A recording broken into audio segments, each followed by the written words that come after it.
Alright, so this video we're going to look at linear, rational, and absolute value equations. Alright, so first let's look and see what a linear equation is. So a linear equation in one variable is an equation of the form ax plus b equals 0. See, the largest exponent here on the variable is a 1, where a and b are real numbers and a not equal to 0. Because if a was 0, then this term would not be here, and you would just have a constant term. You would just have the b.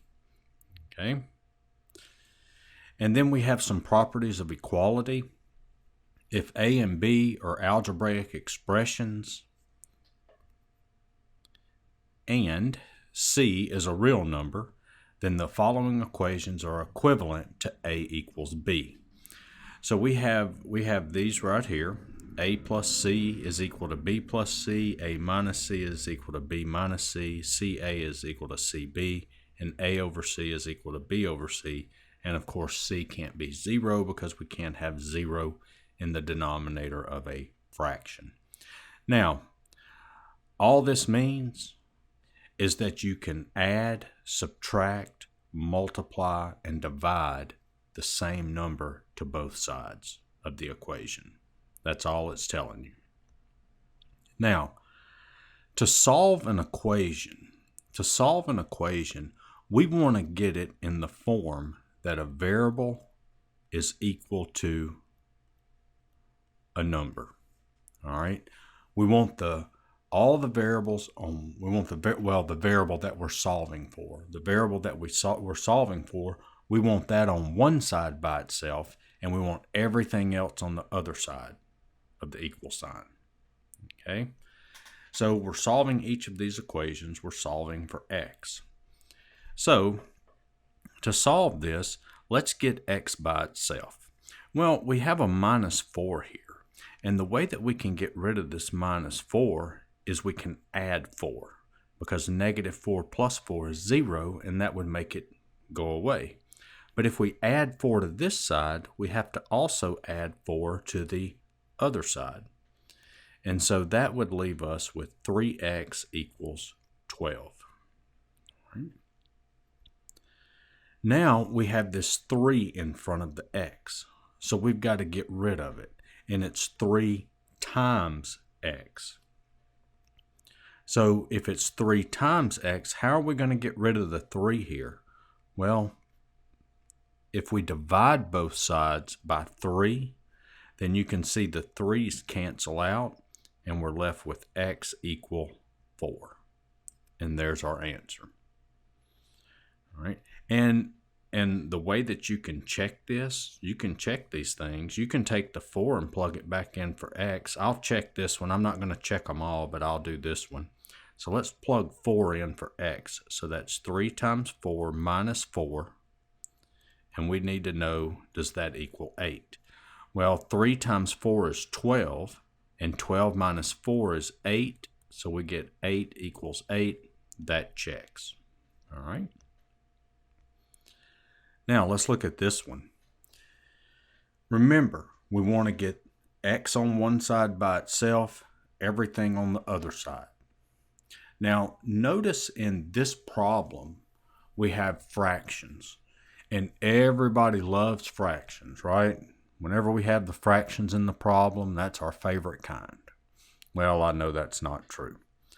So if we dislike fractions so much when we're solving an equation, if we dislike the fractions so much, let's get rid of them.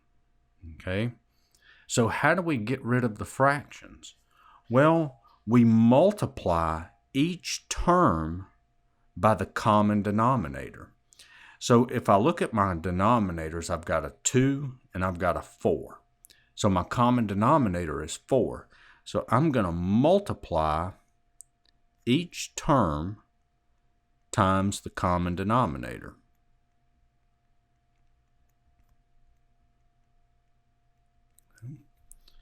So all I did, I multiplied each term by the common denominator. And so that's going to leave me with what? 2x, see the 2 and the 4 cancel, minus 24 equals, and here the 4's cancel, 3x minus 36. All right. Now, let's get x on one side.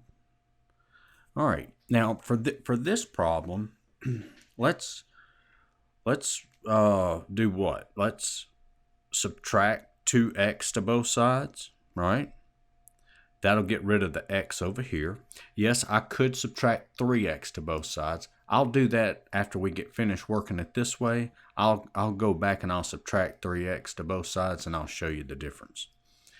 So it looks like I'm getting my x values, my x term over here on the right-hand side. So that means I need to get everything else over here on the left-hand side. So I need to get rid of this minus 36 here. So that means I will add 36 to both sides. All right. So 36 minus 24, that is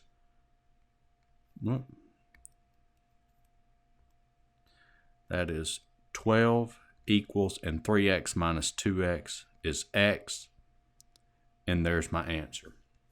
Now, you would get the same thing.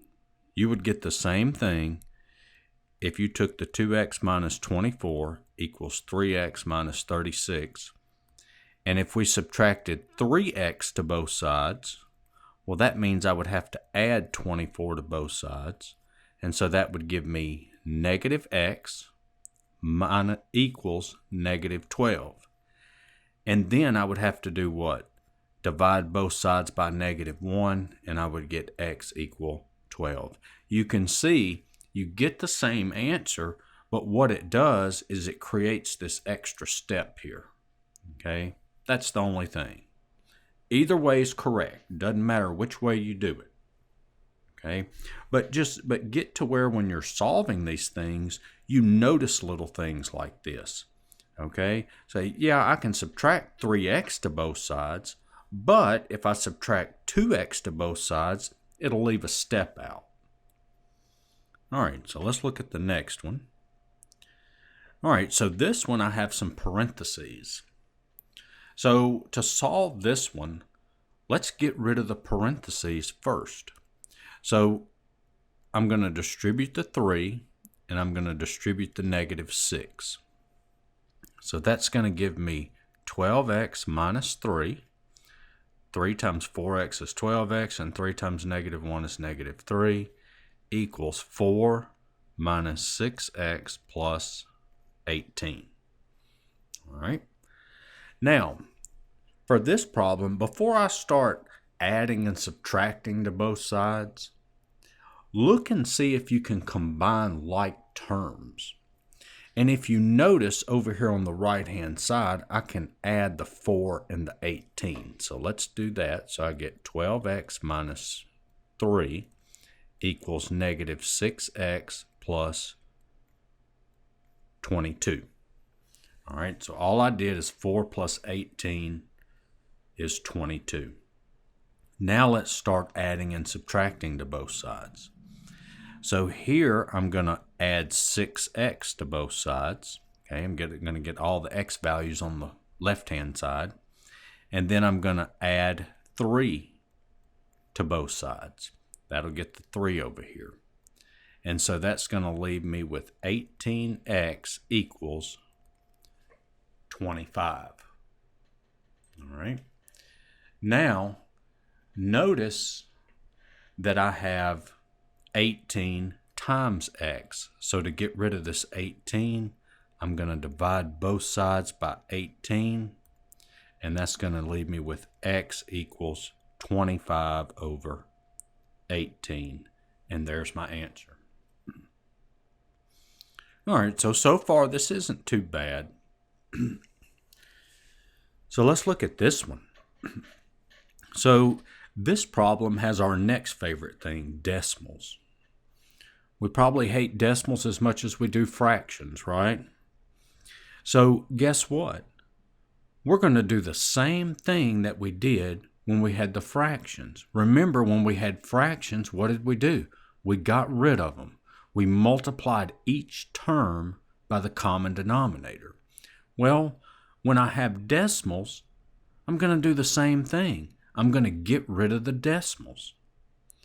Now, remember, when you multiply something by 10, that moves the decimal one place to the right.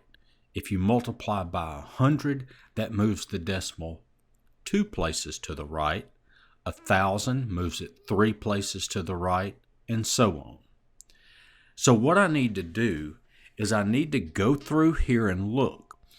To get rid of this decimal on the 0.27, that decimal needs to be moved two places to the right. This one place to the right, this one two, and this one two. So we can see the most number of times I need to move the decimal to the right is 2. So that means I'm going to multiply each term by 100. And I know on this one I only have to move it one place, but we still have to multiply by 100. You have to multiply each term by the same thing.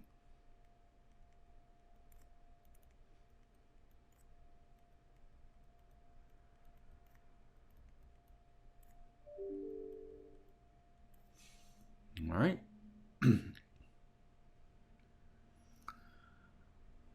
All right. So what do we have?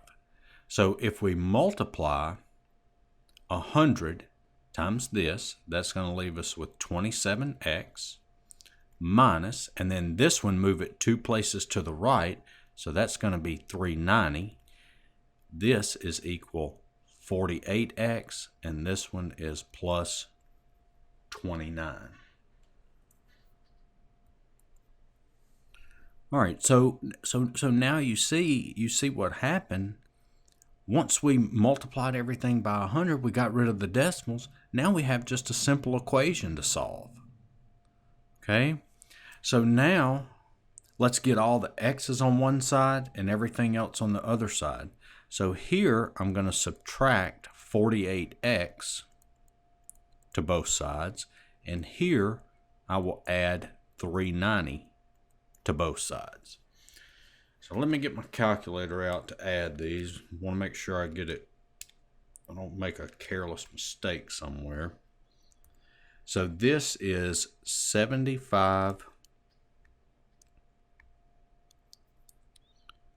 75x equals, and then 29 plus 390 is 419. All right. And then I'm going to what? Divide both sides by 75. And so I get x is equal to, and I don't know if that goes in evenly or not. I don't believe it does. That's really about all you're going to do. So our answer would be 419 over 75. And if you put that in your calculator, that would be 5.5, we'll round to two decimal places, 5.59. Okay, so either answer. So hopefully that makes sense. So when you're solving these things, we're trying to make these things as easy as possible. Okay, it's easy when you have problems like this, or you have problems like this. That's easy to solve. It's just when they start throwing the fractions in and the decimals, those problems, they look a little more difficult. But really they're not, because in one step, we can turn them into something simple like this or like this. Okay? So if you have fractions in your equation, multiply everything through by the common denominator and get rid of your fractions. If you have decimals, get rid of the decimals, and then you have something simple to solve. Okay? All right. So let's look at this. So we've got 2x minus 3 is equal to 2x plus 5.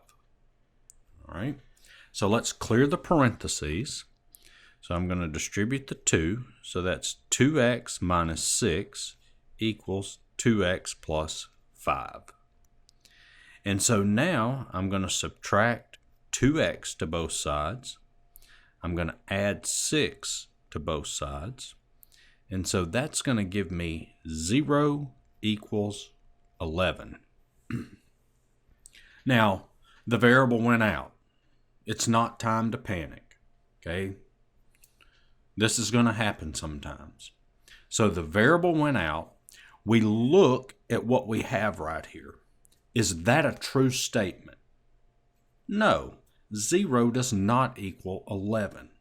So this would be no solution. And this would be your answer. All right, let's look at the next one. Let's distribute the 2. So that's 2x minus 6 equals 2x minus 6. And then I will subtract 2x to both sides.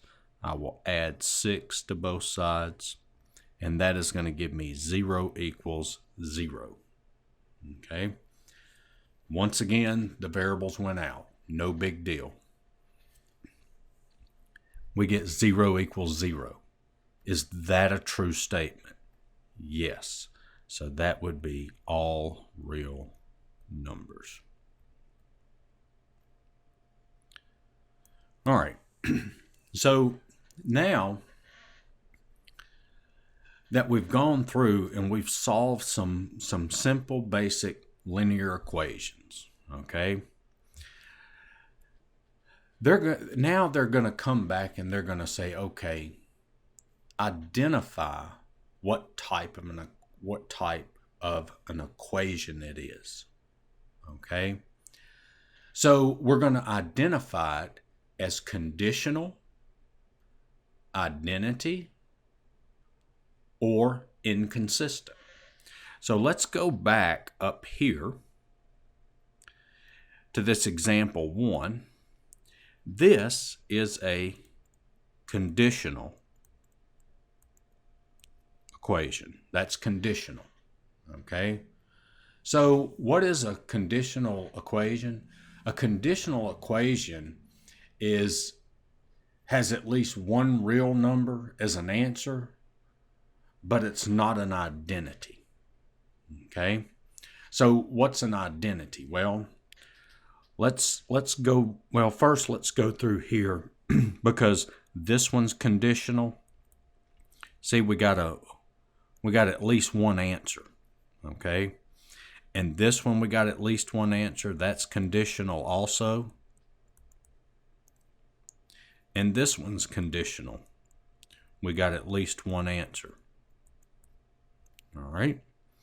Now, this one, we have no solution. If it's no solution, that is inconsistent. All right. That's inconsistent. This one is an identity. And that's what I meant up there when I said a conditional statement. It has at least one answer, but it's not an identity. What this is, an identity, that means it has an infinite number of solutions. The solution is all the real numbers. Okay? So that's the difference between conditional, identity, and inconsistent if they ask you to classify the equations. Okay? All right, so let's come down here. Now, if you remember in the previous problems that we just worked, we came across an equation that had fractions in it. Okay? It had fractions. And what did we do? Well, first thing we did is we got the common denominator, multiplied each term by the common denominator. We got rid of the fractions. So you can see here that we have an equation that has fractions. So what's the first thing we're going to do? Well, a lot of times the answer I get on that is I'm going to multiply everything through by the common denominator. And the answer to that is no. But yes, okay? We're not going to multiply by the common denominator first. We've got to do something else before we do that. So if you look at this problem here that we solved, let me see if I can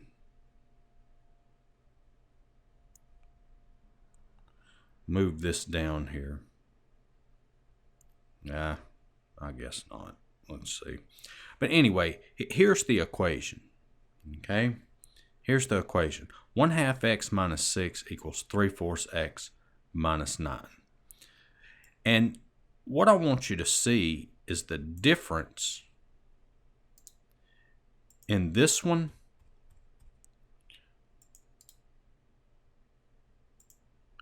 and this one. Okay? Do you notice a difference in these two equations here? Okay? Do you notice a difference? Well, the difference is that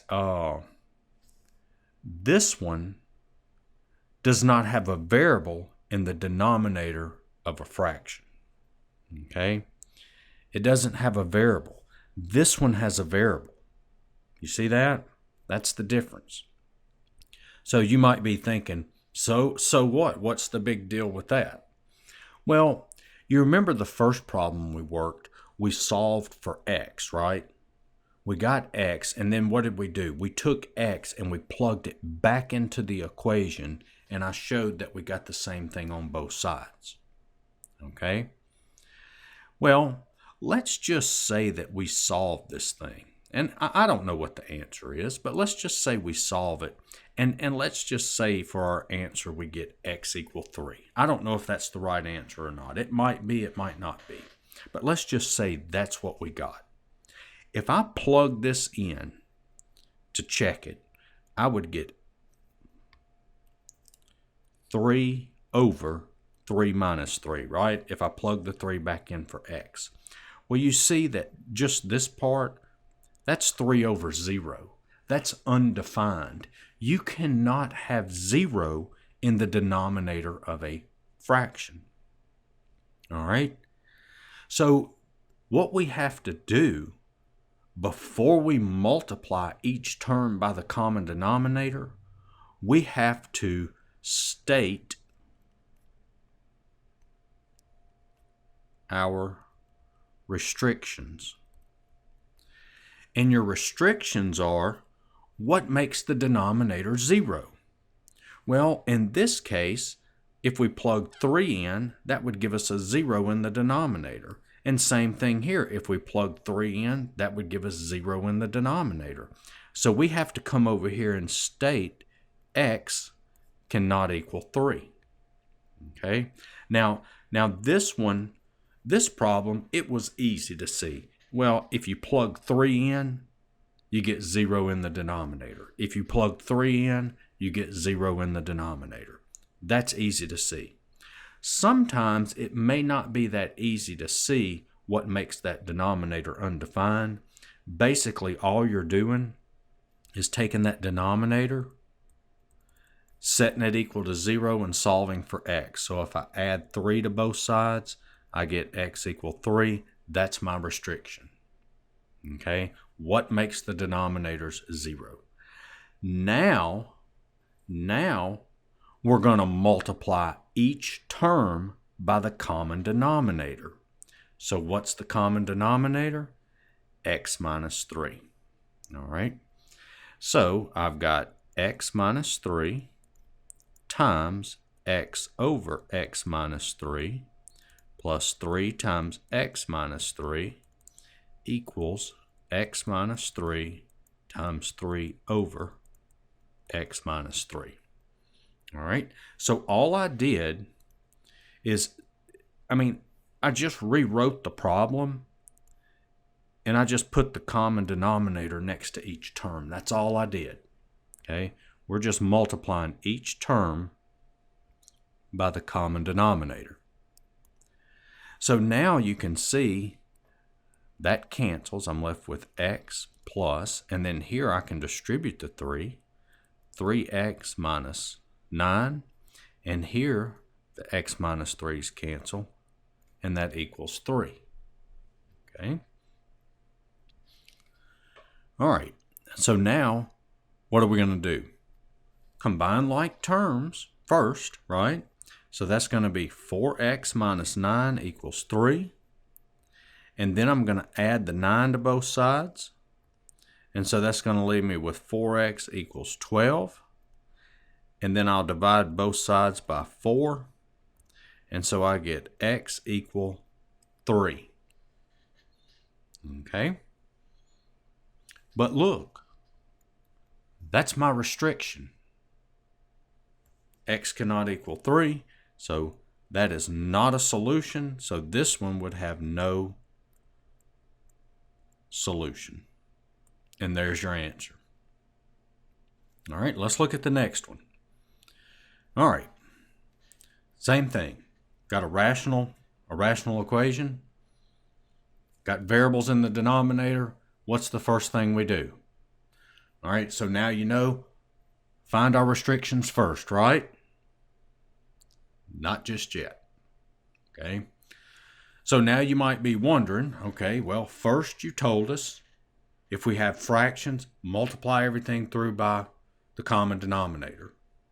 And then you said if there's a variable in the denominator, you state your restrictions first, and then you multiply everything through by the common denominator. Okay, that's where we're at now. And now I'm telling you, well, in this problem, we're not going to state our restrictions first. And why is that? Well, that is because this denominator here can be factored. All right? So there you have it. That's all of it right there. So whenever you have a rational equation, okay, you've got the variables in the denominator. First, you want to see, do any of the denominators factor? If they do, factor all the denominators. Then state your restrictions. Then multiply each term by the common denominator. All right. What's our restrictions? Well, x cannot equal, well, what makes this one 0? If I plug a 1 in, right? See, 1 minus 1 is 0. So x cannot equal 1. And x cannot equal, well, what is this? Negative 1 plus 1, right? So this can't be negative 1. And then this would be the same thing. 1 minus 1 is 0. Negative 1 plus 1 is 0. And remember what I told you, if you needed to, you can just set each different factor equal to 0 and solve for x, and that's your restrictions. Okay, now let's get our common denominator. Well, in this case, our common denominator is what? X minus 1 times x plus 1. There's your common denominator. All right, so you might be wondering, well, how did you get the common denominator? All right. So I went over this in a little more detail in one of the other videos. It was on rational expressions. Okay, that's in this playlist. You can check that out. But the common denominator, basically what we're doing is we're looking at each different factor. So I'll look at the x minus 1. How many times does the x minus 1 appear in this denominator? Once. What about this denominator? 0, and this denominator once. I use it the most number of times it appears in one of them, which is 1 time, so there it is. And then same thing with the x plus 1. The x plus 1 appears none there, appears once there, and appears once in this one. I use it the most it appears, which is 1 time. And that's my common denominator. All right, and I'm going to multiply it by each term.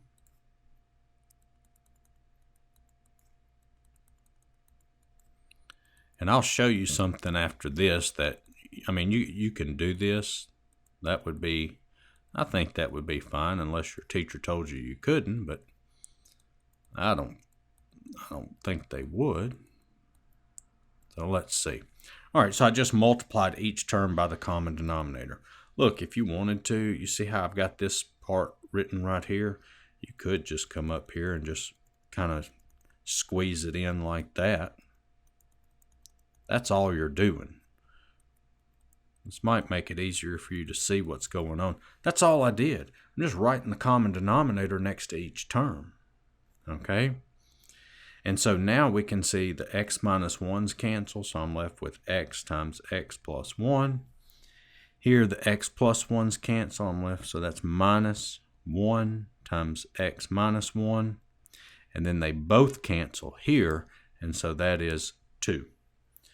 And then all I do is I'm just going to clear the parentheses, combine like terms. So that's going to be what? X plus 1 minus x plus 1 equals 2. And so that gives me 2 equals 2.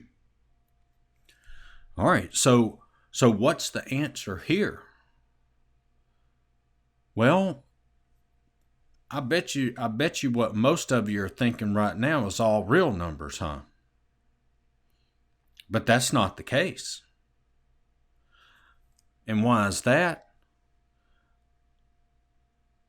Because x can't be plus or minus 1. So earlier when we had a problem that ended up like this, where the variables went out and we got the same thing on both sides, well, what did we do? We just wrote down all real numbers, right?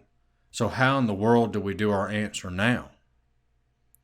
Well, for this one, it's all real numbers, right?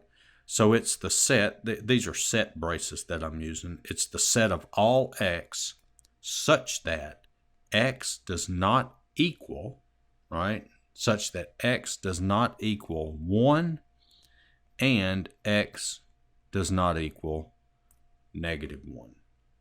And I guess if you wanted to, you could write x does not equal plus or minus 1. You could do that too. Either one I think is acceptable. All right. So this is saying that the solution is all real numbers except 1 and negative 1. And that's how you would need to write that. All right, so let's look at this one. All right, so let's go through it. Can we factor any of the denominators? No. Let's state our restrictions. So x cannot equal 1 because if I plug 1 into this denominator, that would give me 0. Okay, I hope everybody understands how to find the restrictions.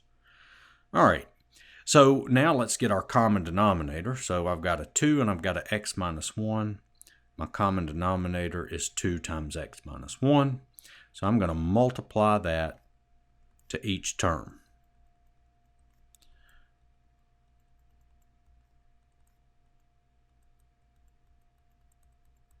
All right, so I just multiply the common denominator to each term. And so we can see here the 2's cancel. I'm left with 1 times x minus 1. Here the x minus 1's cancel. So 2 times 1 is 2. And that equals, and 1 times 2 is 2, and that's x minus 1. So now let's clear the parentheses. Okay, clear the parentheses. And so this is going to be x minus 1 plus 2 equals 2x minus 2. And then before we start adding and subtracting to both sides, let's combine any like terms that we can. So that's going to be x plus 1 equals 2x minus 2. Now, this goes back to the problem we worked towards the beginning of the lesson. I can subtract 2x to both sides, but what would happen? That would leave a negative x out in front. So to save me that step, let's just subtract x to both sides, and then that means I would need to move the 2 over to the left-hand side. So I'll add 2 to both sides.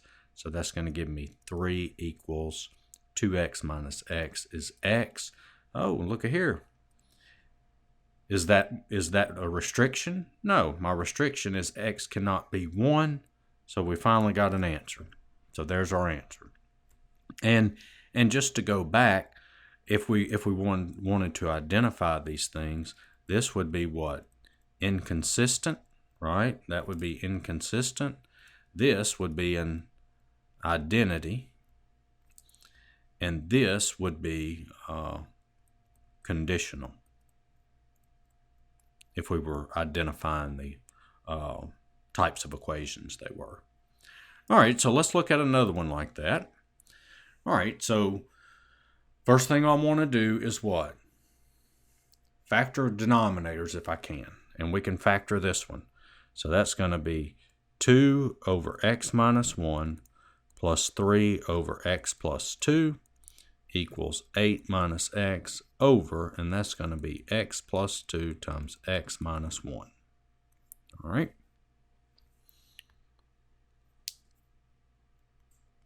Now, let's state our restrictions.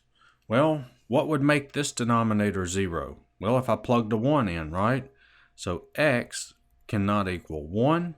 And then this one, well, what would that be? Negative 2 plus 2 is 0, right? So x cannot equal negative 2. And then the same thing here. Negative 2 would make that 0. 1 would make that 0. So I've got my restrictions there.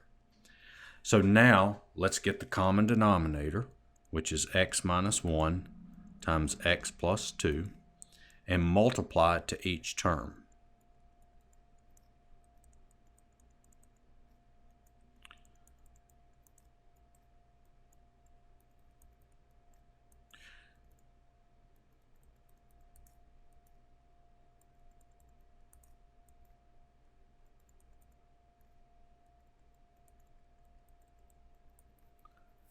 Oh, I'm sorry. Let's write this one. Let's keep it factored out.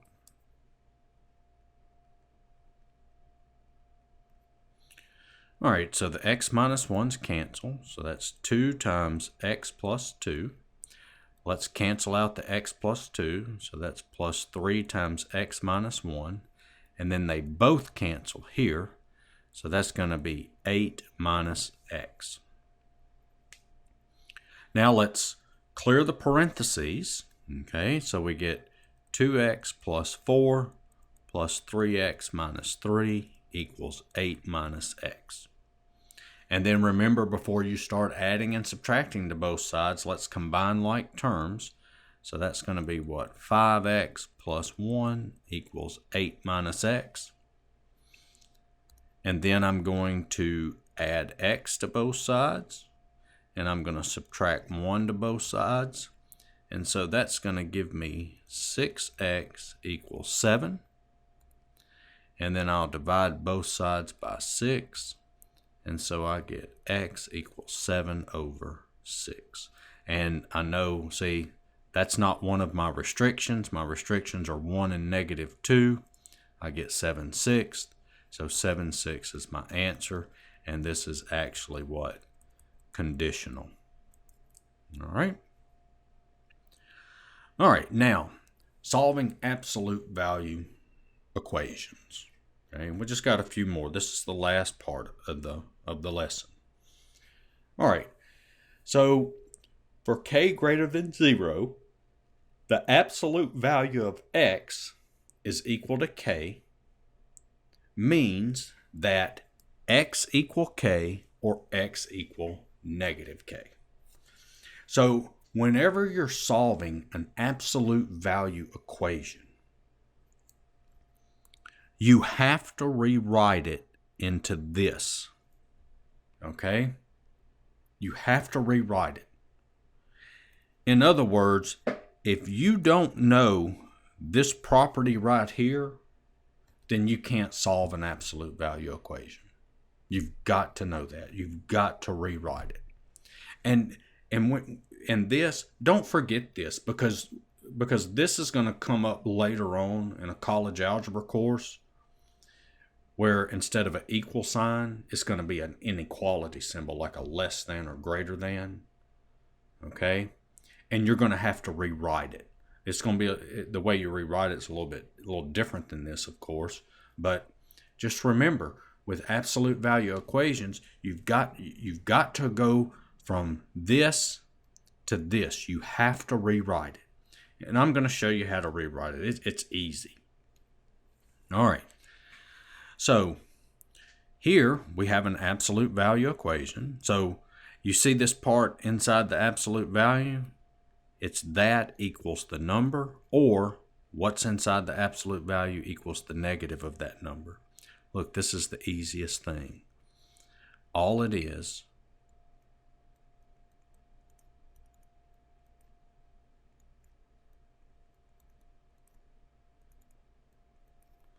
all you do is just write it down twice. Write it down twice without the absolute value symbols. And then the one over here has a negative in front of the constant. See? Look, that's all this is. See? Isn't that what it is? It's just this written down twice without the absolute value symbol, and the one over here had a negative in front of the number. Okay? That's all you got to do to rewrite it. So if you miss something like that on the test, if you miss a problem like this on the test, you know what that means? That means you didn't do your homework. All right? If you do your homework, you should be able to do these. You write it down twice, put a negative in front of the number, in front of the number over here. That's it. And now you just solve it like we just got finished doing. Get x on one side, just solve them each separately. So we're going to add the 5. And so that's going to be 2x equals 9. And then I'm going to divide both sides by 2. And so that is x equals 9/2. And then same thing here, solve this one. Add 5 to both sides. So that's going to be 2x equals 1. Divide both sides by 2. And so I get x equal 1/2. And there's your two answers. Okay. All right, now what about this one? What do we do? Well, look at this. You see this property here, absolute value of x equal k? That property does not apply, at least not right now. Because in order to do this property, the absolute value has to be on one side by itself and the number on one side by itself. Okay? So all I need to do right now is what? I need to isolate this absolute value. So let's isolate it. So I'm going to add 6. So basically it's like I'm solving for absolute value of x plus 8. Okay? And so that's going to give me 2 absolute value x plus 8 equal 6. And then I'm going to divide both sides by 2. And so absolute value of x plus 8 equals 3. All right. So now I have it in that form. Pause the video and work it. Okay. All right. So let's do it. So we get x plus 8 equals 3, or x plus 8 equals 3, and put a negative in front of that one. That's all it is. So now let's subtract 8 to both sides. So I get x equal -5. Let's subtract 8 to both sides. So I get x equal -11. There's your answer. Okay. See, this is not bad, is it? It's not very difficult at all. All right, let's look at this one. Absolute value of 2x minus 3. Now, we've got absolute value by itself, but look, you're not going to do this.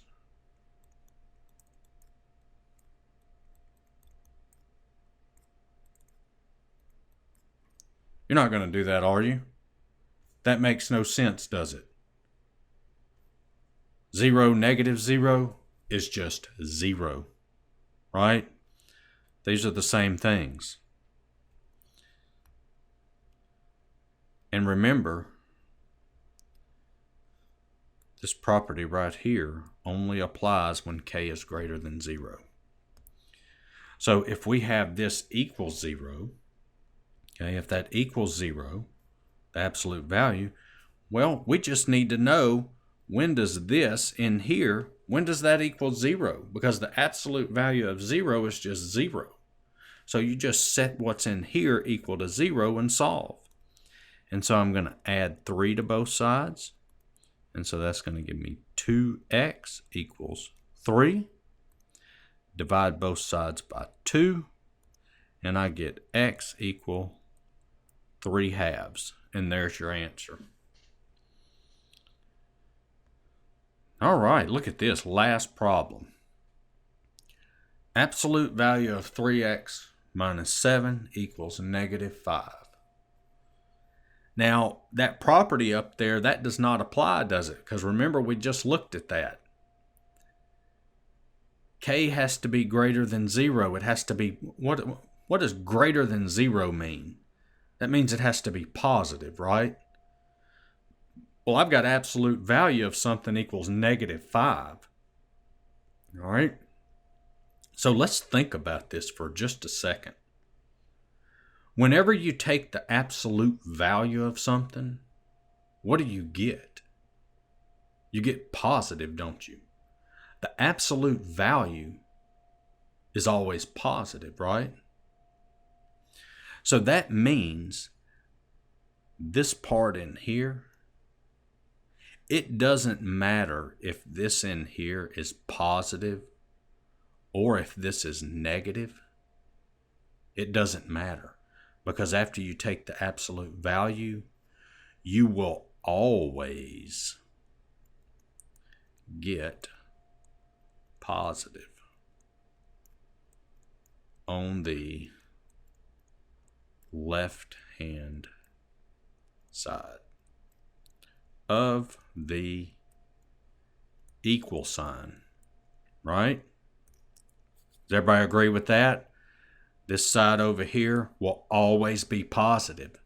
So that means it will never, never, never equal -5, right? So this one would be no solution. There's nothing you can do. Okay? All right, so look, if you hung around this long, leave a comment letting me know you did. And if you did, I appreciate it. Hopefully you learned something. Hopefully you feel smarter now. Check out my other videos. Give me a like, share, and subscribe. And thanks for watching.